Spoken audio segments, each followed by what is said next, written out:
வணக்கம். அமுத விருந்து உங்களை அன்புடன் வரவேற்கிறது. எல்லோரும் எப்படி இருக்கீங்க?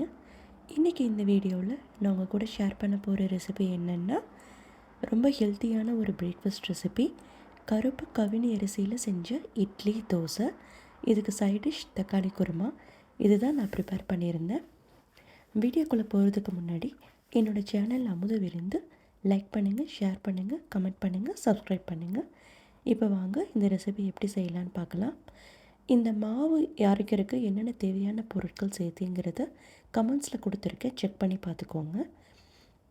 கருப்பு கவினி அரிசி, இட்லி அரிசி ரெண்டையுமே ஒரு 3 தடவை நல்லா அலசிட்டு தனியாக ஒரு பவுலில் ஊற வச்சுக்கோங்க. வெந்தயம், உளுந்த பருப்பு இதையும் நல்லா வாஷ் பண்ணிவிட்டு தனியாக இன்னொரு பவுலில் ஊற வச்சுக்கோங்க. இது எல்லாத்தையுமே ஓவர் நைட் நல்லா சோக் பண்ணணும். அதுக்கப்புறம் மறுநாள் நீங்கள் எப்பயும் போல் இட்லி தோசை மாவுக்கு எப்படி ஆட்டுவீங்களோ உளுந்து வெந்தயம் முதல்ல சேர்த்து நல்லா ஆட்டி எடுத்து வச்சுட்டு, கருப்பு கவினி அரிசி, இட்லி அரிசி சேர்த்து அதையும் நல்லா அரைச்சி எடுத்து வச்சுட்டு எல்லாத்தையும் போட்டு நல்லா மிக்ஸ் பண்ணிக்கோங்க. மிக்ஸ் பண்ணி எப்பயும் போல் 8 மணி நேரம் ஊற வச்சு எடுத்திங்கன்னா உங்களுக்கு மாவு வந்து ரெடி ஆயிரும். நீங்கள் இட்லி தோசை ப்ரிப்பேர் பண்ணிக்கலாம். நீங்கள் மேக்ஸிமம் ஒரு 2லேருந்து 3 நாளைக்குள்ளே இந்த மாவை முடிச்சிருங்க. ஏன்னா அதுக்கு மேலே வச்சுருந்தீங்கன்னா உங்களுக்கு இந்த மாவு வந்து பிடிச்சிடும். இப்போ தக்காளி குருமா எப்படி செய்யலான்னு பார்க்கலாம். இதுக்கும் என்னென்ன தேவையான பொருட்கள் சேர்த்தேங்கிறத நான் கமெண்ட்ஸில் கொடுத்துருக்கேன். இதுக்கு ஒரு கோகோனட் பேஸ்ட் நம்ம அரைக்கணும். அந்த பேஸ்ட்டுக்கு வந்து என்னென்ன சேர்த்தேங்கிறத அதையும் மென்ஷன் பண்ணியிருக்கேன், செக் பண்ணி பார்த்துக்கோங்க. இப்போ ஒரு கடாயில் எண்ணெய் ஊற்றிட்டு பட்டை சோம்பு போட்டு தாளிச்சிட்டு பொடியாக நறுக்கின பெரிய வெங்காயம், கொஞ்சம் உப்பு சேர்த்து அந்த வெங்காயம் நல்லா ப்ரௌன் கலரில் வர வரைக்கும் நல்லா வதக்கிக்கோங்க. கொஞ்சம் உப்பு சேர்த்து வதக்கினீங்கன்னா வெங்காயம் சீக்கிரமே வதங்கிடும். இந்தளவுக்கு ப்ரௌன் கலரில் வந்ததுக்கப்புறமா பொடியாக நறுக்குன்னு தக்காளி சேர்த்து ஒரு 2 நிமிஷத்துக்கு நல்லா வதக்கிக்கோங்க. அதுக்கப்புறமா நம்ம மசால் பொடியெல்லாம் சேர்த்து இன்னமும் கொஞ்சம் நம்ம வதக்கணும். இப்போ நம்ம மஞ்சள் தூள், குழம்பு மிளகாய் தூள், கறி மசாலா தூள், இந்த மசால் பொடியெல்லாம் போட்டு அந்த வெங்காயம் தக்காளி எல்லாமே நல்லா மிக்ஸ் பண்ணிக்கோங்க. நல்லா தொக்கு மாதிரி உங்களுக்கு வரணும். தக்காளி போட்டதே நமக்கு தெரியக்கூடாது. இந்த அளவுக்கு வந்து வதங்கினதுக்கப்புறமா இந்த குருமாவுக்கு தேவையான அளவுக்கு தண்ணி ஊற்றி சேர்த்துக்கோங்க. சேர்த்து நல்லா கிளறி விட்டுட்டு நல்லா கொதிக்க விடுங்க.